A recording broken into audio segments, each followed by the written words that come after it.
여러분 안녕하십니까? 저는 단국대학교 HK+ 향기인문학센터 강의를 맡은 총신대학교의 홍문기입니다. 오늘 강의는 역사 강좌 조선시대의 정치적 대립과 논쟁 시리즈 중에서 제5강인 개화와 위정척사라는 제목으로 강의를 진행하고자 합니다. 저는 한국 근현대사, 특별히 구한말이라고 알려져 있는 조선 말기에서 대한제국기까지의 시기를 특별히 정치사와 관련돼서 전공을 해왔습니다. 그리고 이 시기에 있어서 한국 역사의 가장 중요한 특징은 많은 분들께서 아시겠지만 이 굉장히 많은 외국 세력들이 이제 한국에 찾아와서 때로는 한국과 교류를 원하기도 하고 또 때로는 한국을 침략하는 이런 여러 가지 외부로부터의 영향이 찾아왔다는 것, 그것이 바로 이 시기의 특징입니다. 이러한 상황을 흔히 많은 사람들은 서세동점이라고 하는 네 글자로 줄여서 이야기를 합니다. 서양의 세력이 동양을 점차적으로 이제 차지하고 있다, 혹은 동양에 영향을 미치고 있다라는 뜻인 거죠. 이러한 서세동점 시기에 한국도 그렇고 중국도 그렇고 일본도 그렇고 각각의 나라들은 나름대로 대응을 해왔습니다. 그리고 이러한 대응들은 나라마다 조금씩은 말이 틀리지만 비슷한 두 가지 양상을 띠는데, 그것을 한국에서는 뭐라고 그러냐면, 하나는 개화죠. 나라의 문을 열고 변화를 받아들인다. 열 개자에 변화할 화자를 써서 개화라는 말을 씁니다. 그리고 또 하나는 위정척사죠. 지킬 위에 바를 정, 그리고 사악할 사자에다가 쫓아낼 척, 올바른 것을 지키고 그리고 사악한 것을 쫓아낸다 라는 이 두 가지, 하나는 보다 변화를 받아들이는 그런 양상이고, 또 하나는 변화를 받아들이지 않고 우리의 고유한 것을 더 올바른 것이라고 규정하고 이것을 지키겠다라고 하는 이 두 가지 양상으로 나타나게 됩니다. 그리고 어느 시기나 마찬가지지만 이러한 정반대의 두 가지 양상들은 굉장히 격렬한 상호 논쟁 속에서 그 국가가 나아가야 할 방향을 정하는 데에 서로 이제 경쟁을 하게 됩니다. 우리나라도 마찬가지였고, 이 개화와 위정척사 두 집단은 한국 사회 속에서 이후 굉장히 커다란 영향을 끼쳐 나가게 됩니다. 그렇다면 이 각각의 사상들, 그리고 그 사상을 주장한 집단들은 어떤 사람들이고 또 어떤 사상이었는지, 이것들이 서로 경쟁하면서 그때 당시에 조선, 그리고 대한제국 이후의 대한민국까지 어떠한 영향을 끼치게 되었는지, 사실 이러한 주제는 한국의 근현대사를 이해하는 데 있어서는 굉장히 중요한 내용들입니다. 제가 오늘 그거 관련된 내용들을 전부 다 말씀드릴 수는 없겠지만, 그러나 이 괴화와 위정척사라고 하는 두 가지 요소를 함께 말씀드리면서 여러분들에게 한국 근현대사를 이해할 수 있는 어떤 하나의 중요한 단초를 제공해 드리고자 합니다. 자, 그렇다면 먼저 개화란 무엇일까요? 이 개화에 대해서 여러 사람들의 말이 있는데, 가장 대표적인 개화 사상가 중에 한 명인 유길준이라는 사람이 서유견문에서 이런 말을 했습니다. 나라의 등급에는 세 가지가 있다. 그래서 개화한 나라, 반쯤 개화한 나라, 아직 개화하지 않은 나라, 이렇게 세 개의 나라가 있다라고 규정을 하고 있습니다. 그런데 유길준의 이 서유견문이라는 책에서 유길준은 정작 개화가 뭔지, 그냥 좋은 거다, 이것을 통해서 우리가 더 좋은 나라가 될 수 있다라는 일반적이고 추상적인 얘기는 했지만, 정작 그 개화가 구체적으로 무엇인지를 자세하게 설명하지는 않았어요. 그런데 이 유길준의 서유견문 그 자체만으로는 유길준이 의도한 개화가 뭔지를 정확하게 알 수 없지만, 이 유길준이 이 개화라고 하는 것을 세 가지 분류로 설명을 했지 않습니까? 근데 이게 유길준의 독창적인 설명이 아닙니다. 유길준이 누군가의 사상을 빌려가지고 이제 자기 이야기를 말한 거예요. 그렇다면 그 누구의 사상이, 그 사람이 누구냐? 누구의 어떤 사상이냐? 그거를 알면은 여기서 자연스럽게 유길준이나 아니면 유길준과 비슷한 이 개화파, 개화 사상가들이 생각한 개화가 무엇인지를 알 수 있습니다. 그게 바로 이겁니다. 자, 후쿠자와 유키치라고 하는 사람은 아마 이 강의를 들으시는 분들도 많이 아실 것입니다. 이 사람은 일본에 있는 굉장히 유명한 개화 사상가인데요. 유길준도 그렇고 김옥균도 그렇고 윤치호도 그렇고 한국에 있는 많은 개화파들이 이 후쿠자와 유키치한테 굉장히 많은 영향을 받았던 인물입니다. 그런데 이 사람이 학문의 권장이라고 하는 책을 썼는데, 이 책에서 문명 개화는 서양의 문명을 우리의 목적 혹은 목표로 하는 것이다라고 명확하게 규정을 해버립니다. 사실 이게 개화인 거예요. 나라의 문을 열어서 변화를 받아들인다. 누구를 향해서 여느냐? 서양이죠. 서양을 향해 열어서 그들과 같은 어떤 모습을 우리나라에도 받아들인다라고 하는 것. 사실 그것이 개화입니다. 그건 누구도 부정할 수 없는 사실이죠. 그래서 사실 조선에 이 개화를 둘러싸고 많은 논쟁이 있었던 겁니다. 조선의 전통적인 지식인들에게는 개화의 대상인 서양이라고 하는 것은 근본적으로 뭐 이거는 올바른 표현은 아니지만 오랑캐죠. 더 우리보다 낮은, 문화적으로도 문명적으로도 더 낮은 위치에 있는 어떤 야만인 같은 존재들이에요. 그런데 이 후쿠지와 유키치나 혹은 후쿠자와의 영향을 받은 유길중 같은 사람에 의하면 이게 역전된 거지 않습니까? 아시아에서 유교, 성리학 이런 것을 통해서 동양의 전통적인 문명의 중심에 있었던 중국이나 조선이 도리어 서구를 중심으로 한 세계 속에서는 가장 말단 내지는 중간 정도에 위치한다. 이제 우리가 추구해야 할 새로운 목표가 생겼다라는 것 자체가 어떻게 보면은 문명적 내지는 문화적 자존심의 문제죠. 그래서 많은 소위 한국의 혹은 중국의 전통적인 사상가들이 이 개화를 거부하는 것이라고 할 수 있습니다. 여하튼 후쿠자와 유키치는 보시면 아시겠지만 유럽 및 미국은 최상의 문명국이다. 얘네들이 우리의 목표가 되어야 되고 그 다음에 터키, 중국, 일본은 반개화, 절반 반자를 썼죠. 절반만 개화한 나라들이다. 그리고 아프리카 및 오스트레일리아 등은 야만국이다. 이렇게 규정을 하고 있습니다. 이 완전 개화, 그 다음에 반개화, 그 다음에 야만. 이게 유길준한테는 개화한 나라, 반쯤 개화한 나라, 아직 개화하지 않은 나라의 이 3분법으로 유길준한테 영향을 끼치게 된 거죠. 이 구분대로라면 조선은? 그러니까 그때 당시 한국은 어디에 있었느냐? 아마 반만 개화한 나라이거나 혹은 아직 개화하지 않은 나라이거나 이 둘 중 어딘가 사이에 존재하고 있을 것입니다. 그게 당시 개화 사상가들이 생각했던 우리나라의 위치였어요. 그만큼 열악하고 이제 뒤떨어진 존재였던 거죠. 그렇게 우리나라의 역사 스스로를 열악하고 뒤떨어진 존재로 인식했던 이유는 우리가 나아가야 할 목표가 우리 자신이 아니라 우리 밖에 있는 그 어딘가 더 뛰어나고 더 발전한 국가라고 생각했기 때문입니다. 자, 그렇다면 이러한 개화 사상을 당시 이 조선 말기에 조선의 마지막 왕인 고종 때에 나타났던 여러 개화파들에게 가르쳐준 사람은 누구일까? 이 개화파들의 면면을 우리가 보기 전에 개화파들의 스승 역할을 했던 사람을 먼저 찾아보는 것이 개화파를 이해하는 데 좀 더 도움이 될 것 같습니다.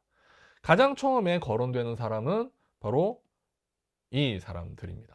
자, 왼쪽에 있는 요 지금 약간 머리가 하얘가 약간 무서운 표정을 하고 있는 제가 표시하겠습니다만 요 분은 연암 박지원이라는 사람입니다. 이 사람은 이제 영조, 정조 때 활동했던 사람이라서 개화파와 직접적으로 관련은 없어요. 그런데 우리가 흔히 실학이라고 알고 있는 정통적인 성리학의 한계를 넘어서서 보다 실용적이고 보다 실증적인 새로운 사상과 학문이 필요하다는 주장을 적극적으로 하신 분입니다. 그리고 특별히 이 연암 박지원은 그 양반들도 혹은 조선의 전통적인 어떤 기득권층이었던 사대부들도 적극적으로 어떤 이 실용적인 행위를 통해서 영리를 창출해야 된다. 예를 들어서 뭐 상행위를 하라든가 혹은 대형 농장을 운영하라든가 이런 식의 제안을 했던 사람입니다. 이것이 이 유교적인 어떤 그 사고나 혹은 생활관보다는 보다 현대적인 그리고 특별히 서구적인 가치관에 맞는 모습이라고 할 수 있죠. 그 다음에 바로 그 오른쪽에 나온 이 사람은 이 박지원의 손자인 환재 박규수라는 사람입니다. 그런데 이 환재 박규수가 바로 그 왼쪽에 있는 자기 할아버지 연암 박지원의 사상을 다 이어받아요. 그러면서 이 박규수가 어떤 역할을 하냐면 이 박규수는 나이가 60이 넘어서 조선의 마지막 왕인 고종 때 높은 관직에 올라가게 됩니다. 그래서 고종의 교육과 또 한편으로는 당대 정치가들에 대한 어떤 멘토의 역할을 맡아요. 그리고 이때 박규수를 따라다니면서 박규수에게서 여러 가지 개화 사상을 배운 사람들이 좀 이따 말씀드리겠지만 김옥균, 서재필, 박용효, 윤치호, 김윤식 등등등 당시 조선 말기에 조선에서 개화파라고 하면 바로 이 사람이다 라고 알려져 있는 바로 그 유명한 개화파들이 대부분 다 이 박규수의 제자들입니다. 그래서 박규수의 제자로서 유명한 이 개화파로 알려진 대표적인 사람 중에 한 명이 박영효인데 이 박영효가 나중에 1920년대, 30년대쯤에 자기 스승인 이 박규수를 추억하면서 이런 이야기를 해요. 하루는 박영효와 친구들이 이제 자기 스승인 박규수 선생의 집으로 찾아갑니다. 그래서 박규수 선생의 방에서 여러 가지 이야기를 듣는데 박규수 선생이 이번에 해외에서 새로 사온 물건이라면서 지구본을 보여주는 거예요. 지구본은 아시겠지만은 빙빙빙 돌아가지 않습니까? 이 지도를 동그랗게 만든 이 공에 붙여가지고 빙빙 돌아가게 만드는 지도죠. 이 지구본을 이 박규수 선생이 자기 밑에 있는 제자들, 개화파 제자들에게 보여주면서 자, 니들이 여기서 중심을 한번 찍어봐라 라고 물어봤다라고 합니다. 그러니까 당연히 지도에는 중심이 있지. 2차원으로 그려진 지도에는 중심이 있지만 3차원 구형으로 그나마 그것도 심지어 빙빙 돌아가는 지구본에는 중심이 없지 않습니까?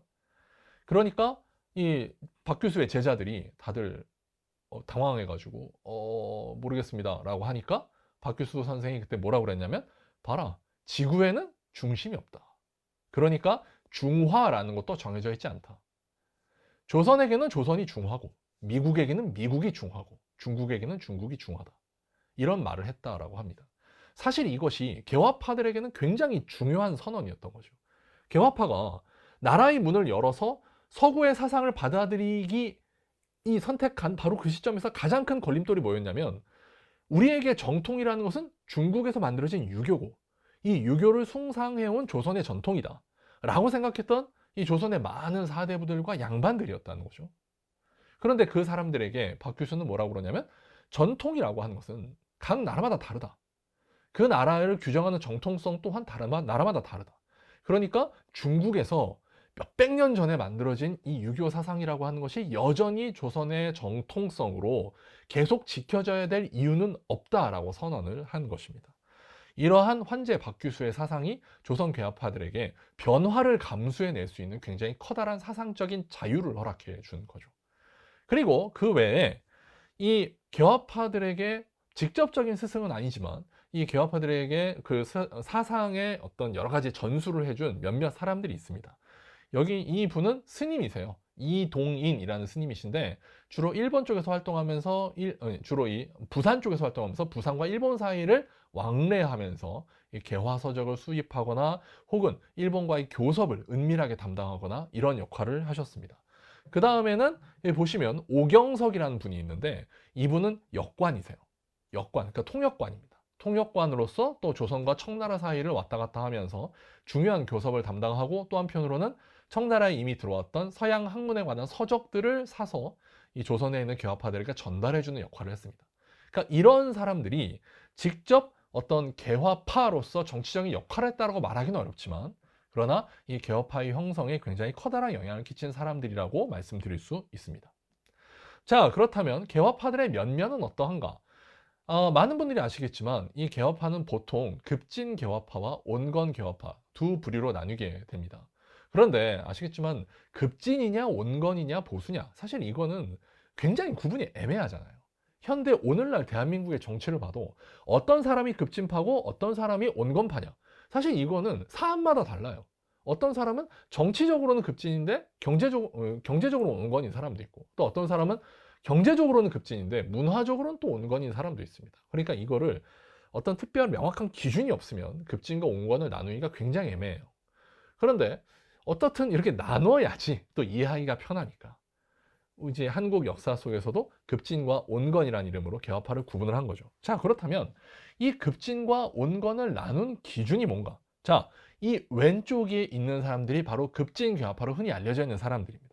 왼쪽 위에 있는 사람이 이 수염이 양쪽에 이렇게 난 굉장히 멋있게 수염을 기른 사람이 아까 잠깐 말씀드린 박영효고 그 오른쪽에 있는 사람이 이 서재필입니다. 그 유명한 독립신문을 만든 서재필이고 이 박영효 아래에 있는 왼쪽 아래에 있는 사람은 서광범이라는 사람입니다. 그리고 서광범 오른쪽에 그리고 서재필 아래쪽에 있는 이 오른쪽 아래에 있는 사람이 그 유명한 김옥균입니다. 물론 이 외에도 더 여러 사람들이 있지만 대표적으로 이 네 분을 제가 소개해 드리고 있습니다. 이 사람들이 급진 개화파입니다. 한편 이 급진 개화파는 반대로 좀 온건한 입장에서 우리나라가 개화해야 된다라고 주장하는 분들이 있습니다. 여기 보면 오른쪽에 또 사진에 4명의 사진이 있죠. 왼쪽 위에 수염이 허옇게 나시는 할아버지가 계시죠. 이분은 김윤식이라는 분입니다. 근데 이 김윤식이라는 분이 여기서 이 사진 보면 제일 나이가 들어 보이는데, 그거는 이분의 사진이 나이 들었을 때만 남아 있었기 때문에 그런 거고, 실제로 이분 중에서 나이가 제일 많지는 않아요. 비슷비슷한 연배였습니다. 그리고 김윤식 선생 바로 오른쪽에 있는 사람이 어윤중이라는 사람입니다. 그리고 김윤식 선생 아래에 있는 사람이 김홍집이라는 분이고요. 그리고 김홍집 선생 오른쪽에 있는 사람이 민영익이라는 분입니다. 그래서 이 사람들이 보통 온건개화파로 알려져 있는 사람입니다. 자, 그럼 아까 말씀드린 급진과 온건의 차이가 뭐냐? 뭐에 급하다는 거고 또 뭐에 온건하다는 거냐? 이걸 좀 설명을 드려야 되는데, 단적으로 말씀드리면 급진개화파는 개화의 모델을 일본으로 잡은 사람들입니다. 조선이 뭔가 변화를 하려면 외국의 뭔가를 받아들여야 돼. 그런데 왜 어떤 나라의 선진 문물을 받아들일 것인가에 대해서 여기 왼쪽에 있는 분들은 이 중국은 아니라 이거지. 조선은 수천 년 동안 중국을 이 중화조공질서 내에서 종주국으로 받아들여 왔다. 그런데 이 1800년대 혹은 1900년대 초반을 기준으로 했을 때 물론 조선보다는 중국이 이런 근대적인 문물을 더 빨리 받아들인 건 사실이야. 하지만 그럼에도 불구하고 중국은 여전히 너무 뒤처졌다. 이 세계적 기준으로 보면. 미국이나 영국이나 프랑스 같은 서구 문명 국가들은 말할 것도 없고, 이 미국, 영국, 프랑스를 먼저 쫓아가면서 나름대로 변화에 성공한 일본보다도 훨씬 못해. 이 급진개화파들이 보기에는 당시 중국, 그때는 청나라라는 이름이었죠. 이 청나라는 개화에 뒤처진 존재라고 하는 것입니다. 그러니까 청나라를 따라가는 것은 우리의 올바른 방법이 될 수가 없다. 그것보다는 훨씬 더 적극적으로, 그러니까 급진적으로 일본을 우리의 새로운 모델로 하거나 혹은 아예 나아가서 미국 같은 나라들, 이런 나라들을 우리 모델로 하는 것이 훨씬 더 바람직하다라고 주장을 했습니다. 그래서 급진개화파가 된 겁니다. 반면 여기 있는 온건개화파들은 자연스럽게 설명이 되죠. 청나라, 중국. 이 청나라를 모델로 해야 된다라고 주장을 한 겁니다. 왜냐하면 좋아, 급진개화파들이 말한 것처럼 청나라의 변화, 청나라가 이루어낸 근대화라고 하는 것이 좀 정도에 못 미칠 수 있어. 하지만 청나라가 이 1880년대, 90년대 이때 당시에 이뤄낸 변화들은 조선에 비하면 압도적인 변화야. 조선에 비하면. 그런데다가 굉장히 많은 조선 사람들이, 특별히 조선의 지식인들이 여전히 중국 중심의 사고를 하고 있는 상황에서 청나라와의 관계를 포기하고 아예 일본이나 미국하고의 관계를 통해서 조선을 변화시키려고 한다는 것은 조선의 대다수 지식인들이 받아들이기 어렵다. 그렇다면 오히려 변화를 추구하지 않는 것만 못하다. 너무 큰 혼란과 갈등을 야기할 테니까. 그게 이 온건파들의 생각이었습니다. 그리고 이 급진과 온건 사이에 존재하면서 이 둘을 아우르는 존재가 바로 고종이었죠. 이 고종은 사실 이 급진파와 온건파 두 파 중간에서 적절히 조정을 해왔었어요. 원래는 1873년부터 이제 고종이 본격적으로 정치를 시작하는데, 그러면서 조금씩 어떨 때는 급진파를 이용하기도 하고 또 어떨 때는 온건파를 이용하기도 하면서 고종은 나름대로의 정치를 해갔습니다.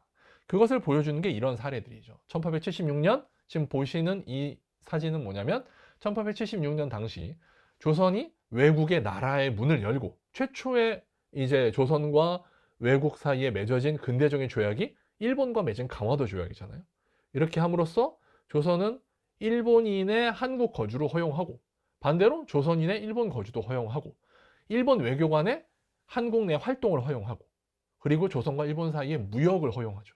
그러니까 오늘날에 물론 좀 정도는 틀리지만 오늘날에 한국이 해외 여러 나라들과 맺는 외교적 관계와 본질적으로 동일한 관계를 이때 일본과 맺게 됩니다.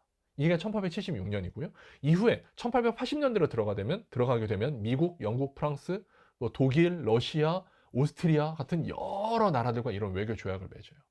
이런 식으로 나라 문을 열고 새로운 외교적 조약을 맺는 과정에서 당연히 굉장히 여러 가지 행정적인 조치가 필요하죠. 그리고 정치적인 여러 가지 배려와 안배가 필요합니다. 그것을 누가 했냐면 아까 말씀드린 개화파들이 한 거죠. 어떤 경우에는 급진파를 사용하고 어떤 경우에는 온건파를 사용하면서 이런 외교적인 변화를 고종은 만들어낸 겁니다. 그리고 또 고종이 이 개화파들을 데리고 한 게 뭐냐면, 자, 이 가운데 있는 사진은 보빙사라고 하는 사람들의 사진입니다. 보빙사. 이 보빙사는 어디에 파견이 됐냐면, 많은 분들이 아시겠지만 미국에 파견이 됐어요. 미국에 가서 선진 문물을 보고, 그리고 이 보빙사들 중에서 일부는 나중에 유럽까지 갑니다. 그래서 유럽이 미국이 이렇게 되고 있구나 라고 하는 것을 보고 온 거죠. 이 보빙사에는 아까 말씀드린 온건개화파 중에서 민영익이라는 사람도 들어가 있고, 또 급진개화파 중에서 서광범, 홍영식 같은 사람들도 들어가 있습니다.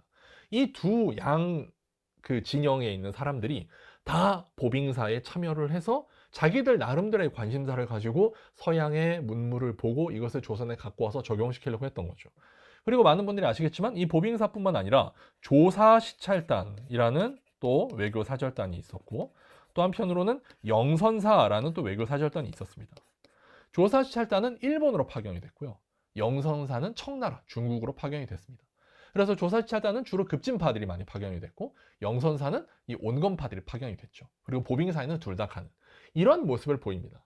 그리고 마지막으로 이렇게 외교적인 조약을 해외와 맺어서 이 다른 나라들과 근대적 외교 관계를 만들고, 또 이렇게 여러 외교 사절단을 해외에 보내서 해외의 여러 가지 문물을 배우게 한 다음에 그 사람들이 조선에 들어와서 1880년에 뭘 하냐면 통리기무아문이라는 새로운 기구를 만들어요. 자, 많은 분들이 아시겠지만 조선의 전통적으로 가장 높은 행정관청, 오늘날로 따지면 뭐 청와대는 왕실에 해당하는 거니까 오늘날의 국무총리실에 해당하는 기구가 의정부입니다. 이거는 오늘날의 총리에 해당하는 의정부의 정승 3명이서 영의정, 좌의정, 우의정이 바로 이 의정부에서 근무를 하게 되죠. 그런데 이 고종은, 그리고 고종과 고종의 주변에 있었던 개화파 세력들은 이 전통적인 의정부 안에서는 근대적인 개화 정책을 하기가 어렵다라고 판단하고 통리기무아문이라고 하는 기구를 새로 만들어요.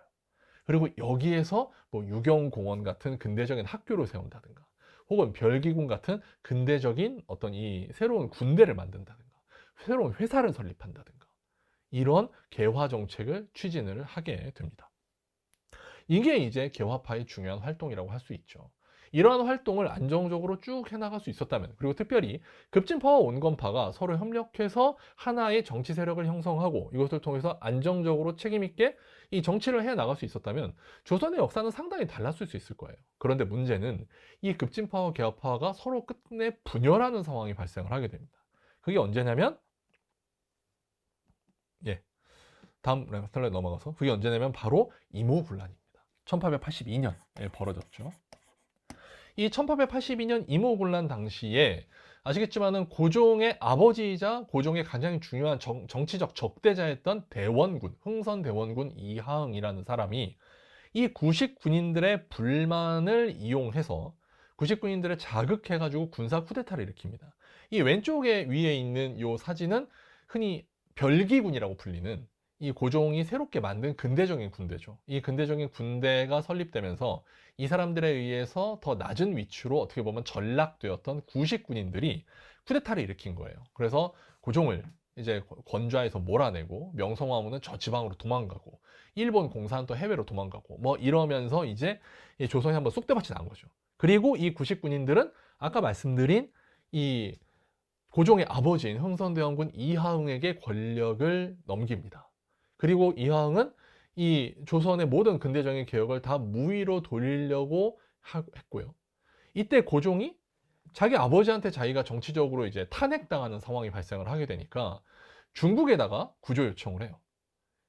그때 당시 중국을 통치하고 있던 가장 큰 실권자는 리훈장이라는 사람이었습니다. 근데 이 리훈장이 마침 이 1882년에 무슨 생각을 하고 있었냐면, 중국도 나름의 근대화를 추진을 했어. 그런데 보니까 전 세계의 이 근대적인 문명 국가들은 다 식민지를 갖고 있었단 말이야. 그래서 이 식민지를 가지고 자기 나라를 더 부강하게 발전하고 있는 상황이었고, 그렇다면 중국도 이 전 세계에 있는 강대국들과 어깨를 나란히 하기 위해서는 중국도 식민지를 가져야 된다. 그렇다면 어디에 식민지를 만들까? 이걸 막 고민하고 있던 찰나였어요, 이홍장이.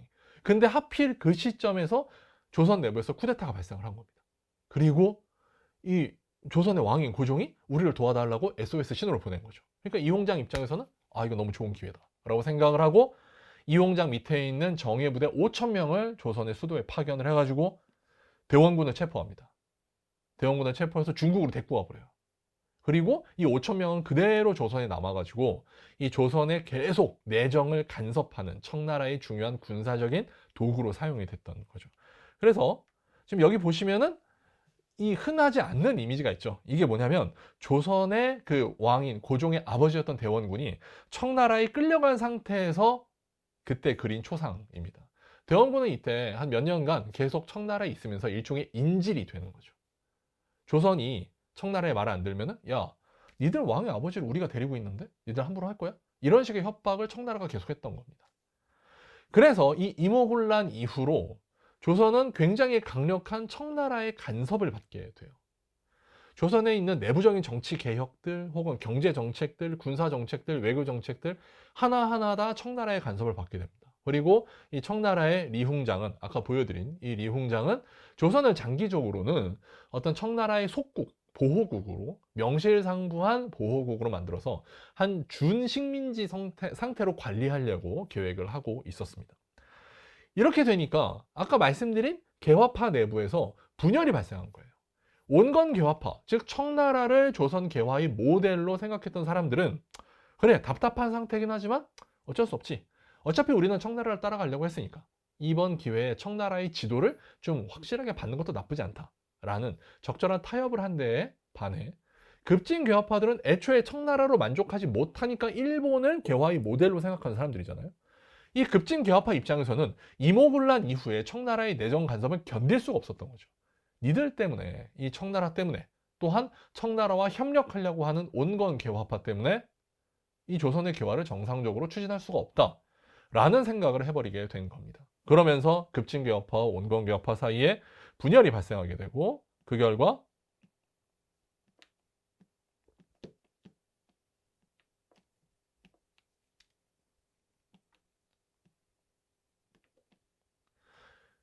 벌어진 것이 1884년에 갑신정변입니다.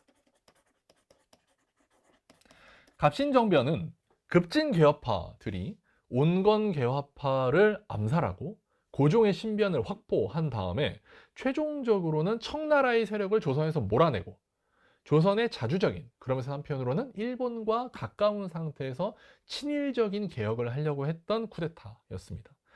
이 갑신정변을 일으킨 급진 개화파가 가장 처음에 쿠데타를 일으킨 곳이 어디냐면 우정총국이라고 하는 지금의 인사동 조계사 바로 옆에 있었던 우리나라 최초의 근대적인 우편기관의 설립 축하연이었어요. 이 자리에 여러 사람들이 찾아오고 있었는데 그 사람들 중에서 특별히 온건 개화파에 해당하는 사람들을 암살하려고 시도를 했던 거죠. 그래서 아까 말씀드린 그 온건 개화파 중에서 가장 실권을 갖고 있던 사람 중에 한 명이 민영익이라고 명성왕후의 조카였던 사람이 있는데 이 민영익은 거의 죽을 뻔합니다. 목 부분을 칼에 베어서 거의 죽을 뻔했는데 다행히 살아나고 그 외에 많은 온건 개화파들이 이때 암살을 당했습니다. 그리고 급진 개화파 사람들은 창덕궁으로 들어가서 창덕궁 안에 있는 고종의 신변을 확보해가지고 경우궁으로 이동을 해요. 이 경우궁이 어디냐면 지금의 저희 안국동에 있는 현대사옥 그 건물 자리에 있었습니다. 이 경우궁으로 이동을 해서 이렇게 경우궁 안에 여기 보시면 이거는 이때 당시 사진은 남아있지 않으니까 상상도를 그렸습니다만 경우궁 주변에는 청나라 군대와 조선 군대가 삥 둘러싸고 있고 경우궁 안에 급진 개화파들이 고종을 이렇게 막 설득을 하기도 하고 협박을 하기도 하면서 청나라 나가라 라는 어떤 고종의 명령서를 받아내려고 한 거죠. 근데 결국 실패해요. 왜냐면 고종은 자기가 봤을 때 이건 답이 없거든. 그러니까 이 급진 개화파 몇 명을 데리고 내가 청나라와는 전혀 상관없는 새로운 개화 정책을 추진하겠다라고 해봤자 지금 당장 청나라 군대가 이 궁궐을 둘러싸고 막 위협을 하고 있는데 만약에 청나라 쪽에서 대원군을 앞세워가지고 고종을 폐위시키고 새로운 왕을 세워서 그 왕을 중심으로 조선의 새로운 개화 정책을 추진하겠다라고 선언해버리면 고종은 할 수 있는 게 아무것도 없는 거예요. 그런 점에서는 김옥균을 비롯한 이 급진 개화파들이 너무 생각이 아니했다라고 말할 수도 있었던 거죠. 여하튼 고종은 이때 갑신정변을 주도했던 급진 개화파들과 끝까지 함께하기를 포기합니다. 그래서 이 급진 개화파들은 경우궁에서 일본 공사관을 거쳐서 인천으로 도망가서 인천에서 일본으로 망명을 해버려요. 그리고 이 시기, 갑신정변 시기를 통해서 급진개화파와 온건개화파 사이에는 돌이킬 수 없는, 어떻게 보면은 참 금이 가버리게 됩니다. 한 집단이 다른 집단을 암살하려고 했고, 또 다른 집단은 그것에 대해서 정치적인 보복을 하죠. 아까 말씀드린 이 갑신정변을 주도했던 사람이 김옥균인데, 김옥균의 일가 친척은 싹 다 죽어요. 반란을 시도했으니까 그렇겠지만은, 이 과정에서 당연히 온건개화파들은 김옥균 집안에게 복수를 한 거고, 김옥균은 또 그것에 대해서 불만을 갖게 된 거죠. 그리고 그 중간에 있었던 고종의 정치적 리더십은 사라져버립니다. 그러면서 1882년과 4년 이 두 시기의 쿠데타를 거치면서 조선 안에는 책임을 지고 안정적으로 개화 정책을 추진할 수 있는 주도 세력이 사라져버립니다. 그러니까 청나라의 간섭을 받고 그 가운데에서 고종의 지시를 받으면 그때그때 일하는 사람은 생기지만, 이 사람이 바로 이때 당시에 개화 정책을 주도하고 디자인한 사람이다 라고 말할 수 있는 어떤 소위 브레인들, 이 두뇌들, 핵심적인 이 집단들이 없어져요. 그 결과 어떻게 되냐면, 이 개화파들은 나중에, 이 사진은 뭐냐면 1894년 이 청일전쟁 당시에 일본군이 경복궁을 점령하는 사진입니다. 이렇게 일본의 이 한국 점령이 확 본격적으로, 일본의 한국 침략이 본격적으로 노골화됐을 때, 이때 일본군과 함께 급진개화파들이 이때 경복궁 쪽에 들어와서 뭐 갑오개혁이라는 개혁을 추진하게 되죠. 이 갑오개혁은 한국 역사 속에서 나름의 의의가 분명히 있는 개혁이긴 하지만, 그러나 우리나라의 주권이라는 점에서 본다면 일본이 경복궁을 점령하고 마치 이모군란 이후에 청나라가 조선의 내정에 깊숙하게 간섭을 한 것처럼, 이 청일전쟁 이후에는 일본이 조선의 내정에 깊숙하게 간섭을 하거든요. 그러니까 온건개화파들은 청나라가 조선의 내정에 간섭하고 있을 때에 조선의 정치를 주도했던 거고, 반면 급진개화파들은 일본이 조선의 내정에 간섭했을 때에 또 조선의 개혁을 주도한 겁니다. 그리고 이거는 1905년 을사조약을 맺고 나서 그 앞에서 이제 기념사진을 찍은 겁니다. 가운데 있는 요 사람이 그 유명한 이토 히로부미고, 왼쪽에는 하세가와 요시미치라고 하는 이 당시 조선에 들어와 있던 일본군 사령관입니다. 그리고 오른쪽에 있는 사람이 박재순이에요. 한국의 개화파 중에 한 명이었습니다. 이렇게 한국의 개화파들은 어떤 하나의 통일적인 세력을 만들지 못하고 청나라나 혹은 일본 같은 해외 세력들이 조선을 주도하는 과정에서 거기에 협력하면서 자기들 나름대로의 개화를 추진하긴 했겠죠. 갑오개혁도 뭐 개화하고, 그리고 을사조약을 통해서도 조선의 나름대로의 개화가 이루어졌다라고 이 사람들은 믿었으니까요. 하지만 이 시기가 되면 이때 개화파들은 이미 한국의 어떤 국가의 주권을 유지하면서 우리가 한국인들을 위한 개화를 해야겠다라는 생각은 이미 희미해져 버립니다. 대신에 자기들 나름대로의 개화를 일본 혹은 다른 나라의 힘을 빌려서 추진하면서 한편으로는 자기들의 권력을 지켜가야지 라고 하는 어떤 소위 친일파의 모습을 보이게 됩니다. 그리고 그 귀결은 여러분들이 아시지만 1910년 경술국치죠. 한국이 일본에게 강제로 주권을 빼앗긴 날, 이 경복궁 한복판인 근정전에 일장기가 걸린 날, 이때의 개화파들은 뭐 했느냐? 한국에서 가장 뛰어난, 그래서 가장 앞선 지식을 갖고서 한국을 변화시키려고 했던 개화파들은 뭘 했느냐? 그때 거의 대부분 다 친일파가 돼가지고 일본에 협력하면서 거기서 자기의 어떤 생존이나 영달을 보존해 갔었죠. 그런 의미에서는 개화라고 하는 사상 자체가 갖고 있는 한계가 반영된 측면도 있어요.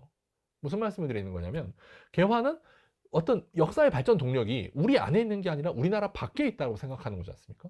그래서 밖에 있는 그거를 우리가 쫓아가야 된다라고 말해요. 근데 문제는 우리나라 밖에 있는 그 무엇인가가 우리나라를 존중하지 않고 도리어 적대하거나 침략하려고 할 때, 그렇다면 그때 우리는 어떻게 해야 될 것인가? 이런 문제가 발생할 수 있죠. 개화파들은 바로 그 시점에서 우리는 외부를 추종해야 되는데 그 외부가 우리를 침략하려고 한다. 이 갈등을 어떻게 할 것인가? 이 질문을 받았을 때 결국 그 외부를 우리가 따라야 된다라고 하는, 어떻게 보면 반민족적 결정을 내린 것이라고 할 수 있습니다. 자, 그렇다면 위정척사, 지금까지 우리가 개화를 쭉 얘기했다면 위정척사라는 것은 어떤 것인가? 자, 이것은 아까 말씀드렸지만 한문은 이렇습니다. 그리고 근데 이 위정척사 사상이라는 것은 개화 사상과는 달리 우리나라 역사 속에서 보면 굉장히 옛날에 만들어졌어요. 자, 지금 왼쪽에 보시는 이 지도가 중국 송나라 지도입니다. 정확히 말하면 여진족이 세운 금나라에게 영토의 절반을 빼앗기고 양자강 이남으로 영토가 줄어들어 버린 남송시대의 지도입니다. 그리고 이 남송시대의 이러한 경험 속에서 우리가 어떤 이민족들, 여진족이라든가 거란족이라든가 몽고족 같은 이민족들에게 이렇게 영토를 빼앗기고 있는데 중국인의 입장에서요. 이렇게 중국인들이 영토를 빼앗기고 있는데 우리가 그들의 어떤 이런 물리적인 침략, 그리고 한편으로는 그들의 사상적인 어떤 다른 종교라든가 이런 이방 민족의 어떤 사상이라든가 이런 것들을 우리가 물들지 말고 우리의 고유한 정통의 이 유교를 지켜내자 라는 주장을 했던 사람이 바로 이 주자입니다. 그리고 이 주자가 만든 사상이 우리가 잘 알고 있는 성리학이죠. 그래서 성리학은 정통과 비정통을 굉장히 구분하는 특징이 있습니다. 중화의 사상은 정통이고 비중화의 사상은 정통이 아닌 오랑캐의 사상이다.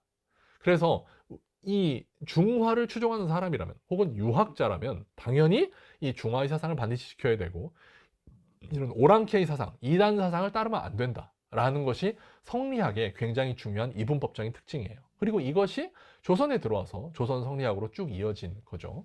자, 그렇다면 조선 말기의 위정척사파들은 어떠했는가?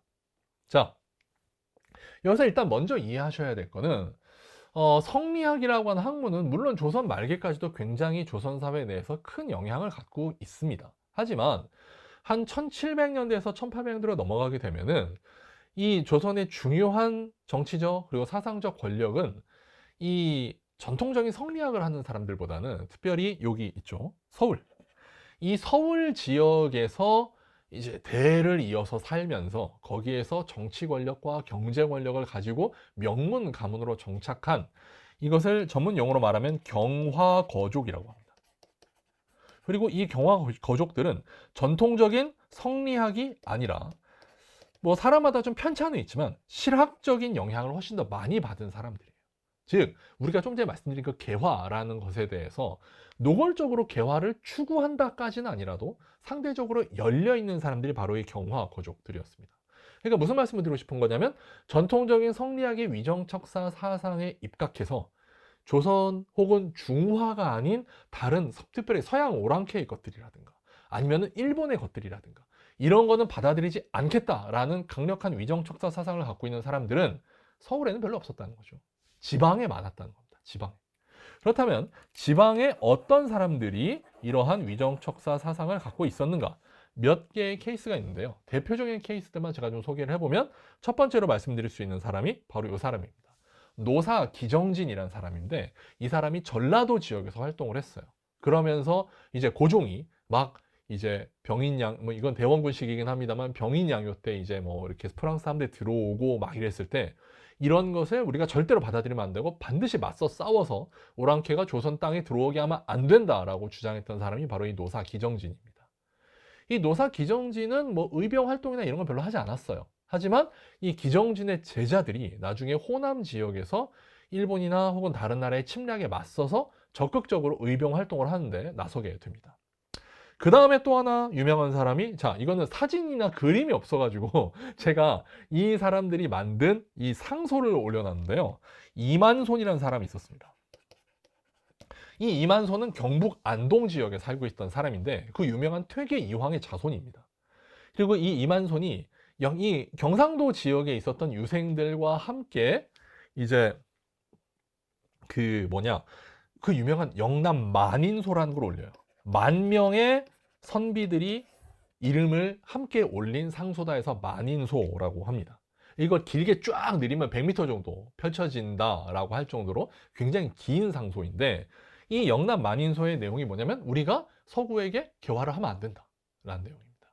1880년에 아까 말씀드린 것처럼 고종이 이제 막 여러 개화파들을 부려가지고 막 다른 나라에 뭐 시찰단도 보내고 또 통리기무함은 만들어서 뭔가 근대적인 문물을 도입을 하고 그런 근대적인 개화 정책을 막 시도하려고 했던 상황에서 이만손을 비롯한 사람들은 그런 거 하면 안 된다.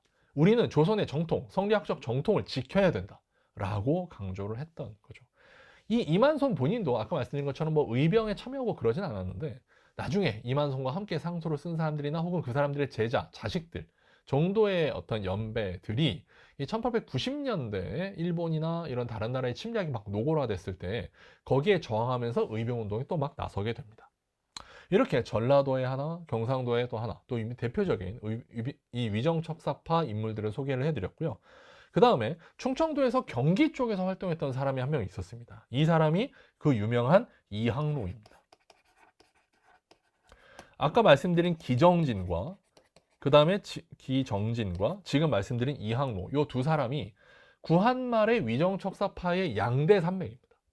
이 두 사람의 제자들이 사실상 위정척사파다라고 해도 과언이 아닐 정도인데, 이 이항로라는 사람도 아까 기정진과 마찬가지로 어떤 이 서양과의 전쟁, 병인양요나 혹은 신미양요 같은 서양과의 전쟁에서 반드시 우리가 승리를 해야 되고, 또 한편으로는 이 조선의 전통적인 성리학적 이런 위상을 지켜서 이 계속 이 조선의 이 중화로서의 이 중화와 연결된 소중화, 작은 중화로서의 정체성을 지켜나가야 된다라고 주장했던 사람입니다. 근데 이항로 본인도 뭐 의병이나 이런 걸 하진 않았어요. 근데 이항로의 제자 중에서 굉장히 유명한 두 사람이 있습니다. 한 명은 이 위에 있는 흔히 말하는 최익현이죠.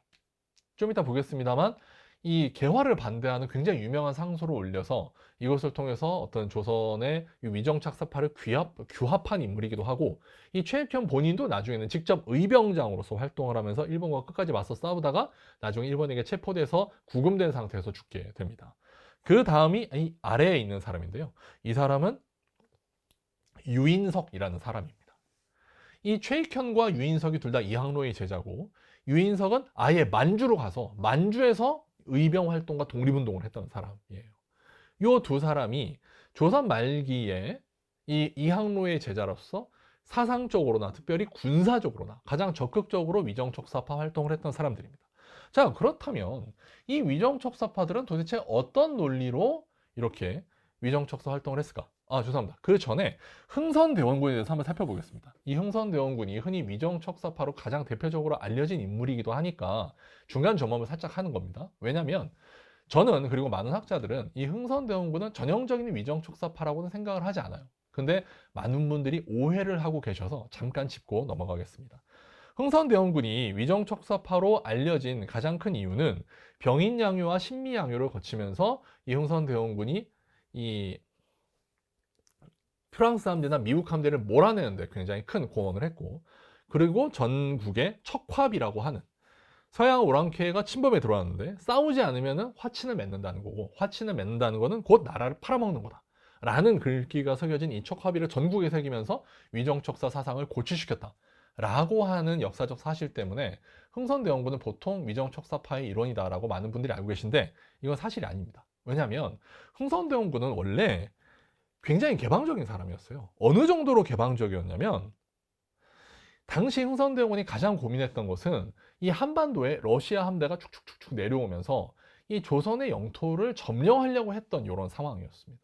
그래서 이 러시아를 어떻게 견제하고 막아낼 수 있을까 막 고민을 하는데, 청나라만으로는 안 되니까 프랑스 선교사와 교섭을 해서 프랑스가 러시아를 어떻게 통제해서 조선을 침략하지 못하게 해달라라고 하는 외교적 교섭을 하려고 할 정도로 이 대원군은 서양에 열려 있었어요.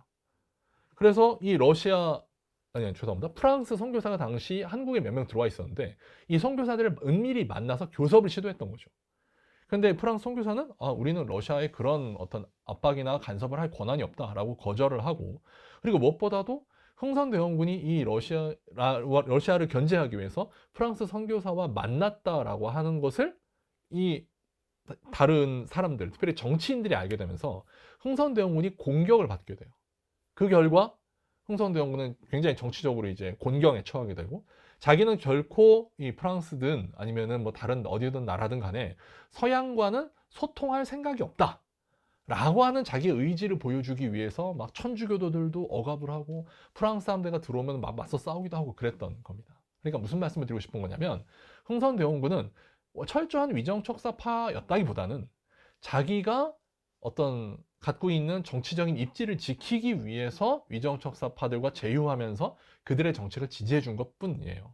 실제로 보면 이 위정척사파라고 알려져 있는 요 유인석이라든가 혹은 여기 있는 이항로라든가 아니면 최익현이라든가 이런 사람들은 흥선대원군을 지지를 하지 않았어요. 나는 그러니까 이 이항로나 최익현은 나는 서양 싫어. 근데 흥선대원군 너도 난 별로 지지하지 않아. 그래서 흥선대원군이 나중에 자기 아들인 고종한테 쫓겨나서 권력을 잃는데 이 권력을 잃는 과정에서 이 이항로나 최익현이 굉장히 큰 영향을 끼칩니다. 흥선대원군이 물러나게끔. 그러니까 이 정통 위정척사파들이 봤을 때는 흥선대원군도 그닥 바람직한 정치 세력이나 정치적 대안은 아니라는 거죠. 그런 점에서 봤을 때 이 대원군은 정통 위정척사파라고 말하기는 상당히 어려운 인물입니다. 이 사람이 어떠한 정치적 상황이 있냐에 따라서는 얼마든지 개화파의 일원으로 구분할 수도 있는 그런 사람입니다. 자, 이 다음으로 이제 흥선대원군에서는 잠깐 점검을 하고 넘어갔고, 자 그렇다면 이 위정척사파들은 도대체 무슨 생각으로 위정척사 사상을 주장했을까?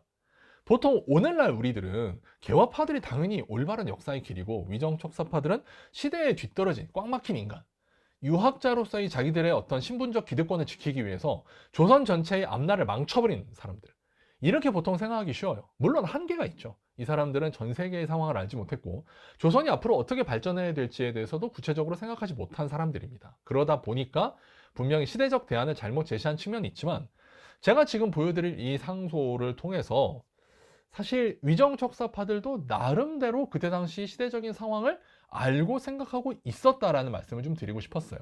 자, 보시면 최익현은 지금 뭐라고 그러냐면, 일단 일본과 외교 관계를 맺고 나면 적들은 상품을 교역하려고 할 것이다. 그런데 저들의 상품은 대부분 지나친 사치품이다. 비싼 거야. 반면 우리의 상품은 대부분 농작물, 곡식이다. 그러니까 이 사치품은 만들면 만들수록 끝없이 만들 수 있지만 농작물이라고 하는 것은 땅이 있어야지만 만들 수 있기 때문에 만들 수 있는 그 양이 제한이 돼 있고, 그리고 무엇보다도 가격의 차이가 있어. 그런데다가 사치품은 없으면 그만이지만 농산물은 없으면 굶어 죽죠. 그러니까 우리나라에 있는 값은 저렴하지만 훨씬 더 백성들의 생명에 필수적으로 필요한 물건을 서양의 사치품과 교환을 하게 되면 어떤 상황이 발생하느냐. 결국 우리나라 농토는 다 황폐해지고 집은 다 쓰러지고 다시 보존하지 못하게 되고 나라도 망할 거다.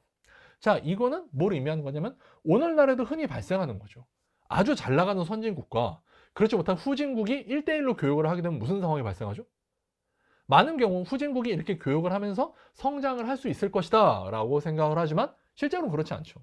흔히 말하는 시장 침투 혹은 시장 정복 상태가 발생을 하게 됩니다.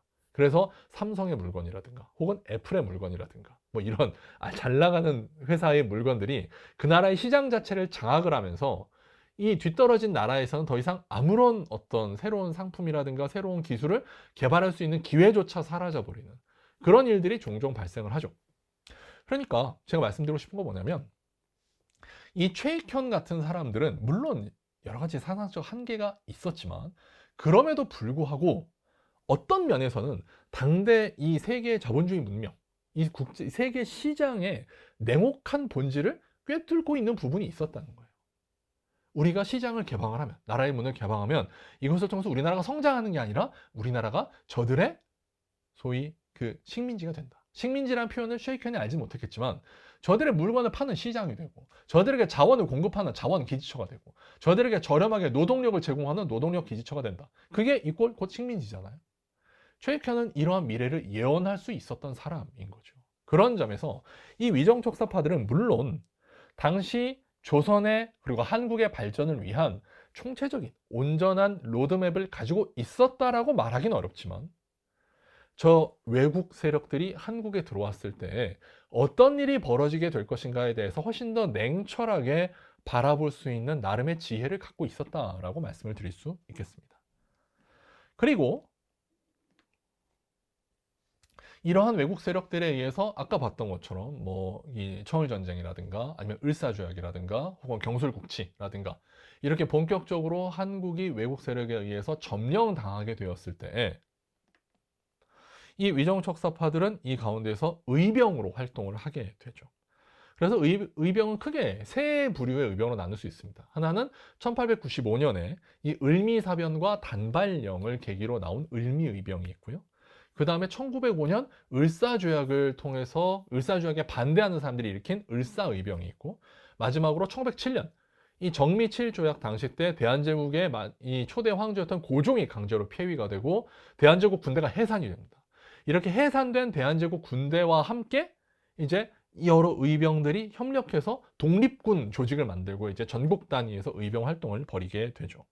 이게 이제 단발령입니다. 그래서 사실 오늘날은 이 단발령 뭐 이런 걸 왜 머리 자른 거 가지고 의병을 일으키냐, 이건 너무 구시대적이다 이렇게 말씀하실 수도 있겠지만은, 사실 이 단발령 못지않게 이때 당시 1894년 95년에는 당대 조선에서 굉장히 커다란 정치 개혁이 막 일어나요. 근데 그 중에 예를 들어서 과거제를 폐지한다든가 같은 전통적인 사대부대 입장에서는 받아들이기 어려운 여러 가지 조치들이 많이 있었습니다.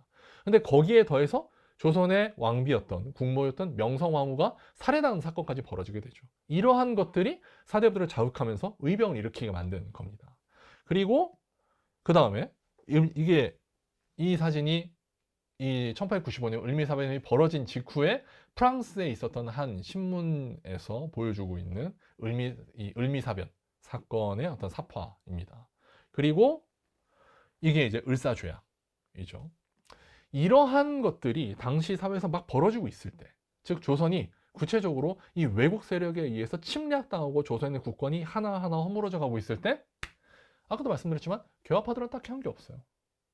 압도적으로 우수한, 우리가 모델로 삼아야 될 저들이 우리를 침략하고 있으면 어쩔 수 없는 거 아니냐. 우리는 그냥 이 패배를 받아들이면서 언젠가는 우리도 힘을 길러서 언젠가는 저들로부터 자유로워질 수 있을 거라는 것을 그냥 희망해야 되지 않을까 라고 굉장히 소극적으로 대응했다면, 위정척사파들은 아까 말씀드린 것처럼 구체적인 대안을 제시하지는 못했지만 명백한 부조리가, 그 명백한 침략이 우리 눈앞에 발생했을 때 맞서 싸우는 거죠.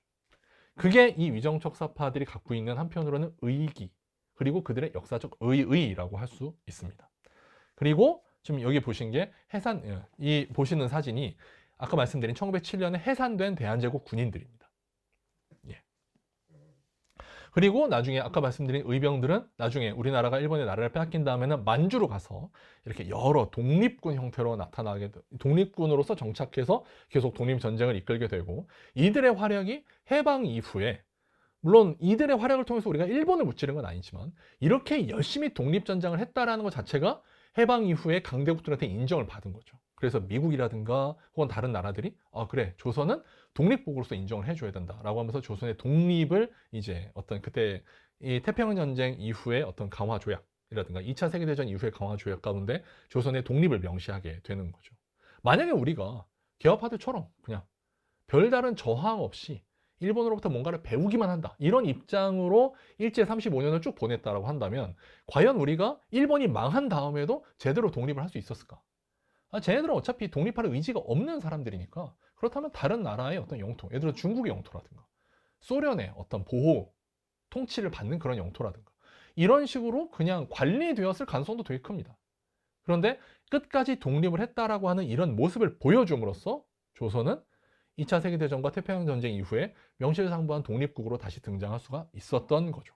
그런 점에서 개화파만큼 뚜렷한 어떤 국가 발전을 위한 로드맵을 보여주지는 못했지만 전혀 다른 각도에서 대한민국의 발전과 존속에 기여했던 사람들이라고 말씀드릴 수 있겠습니다. 짧지 않은 시간 동안 강의에 함께 참여해 주셔서 너무나 감사를 드립니다. 이 코로나 시기가 아니었다면 직접 만나 뵙고 또 여러 가지 질문도 받고 또 함께 토론하는 시간도 가질 수 있었을 텐데 그렇지 못해서 너무 안타깝고요. 언젠가 이 역병이 종식이 되면은 함께 만나서 즐겁게 강의하고 토론하고 함께 지혜를 나누는 그런 기쁨을 누렸으면 좋겠습니다. 감사드립니다.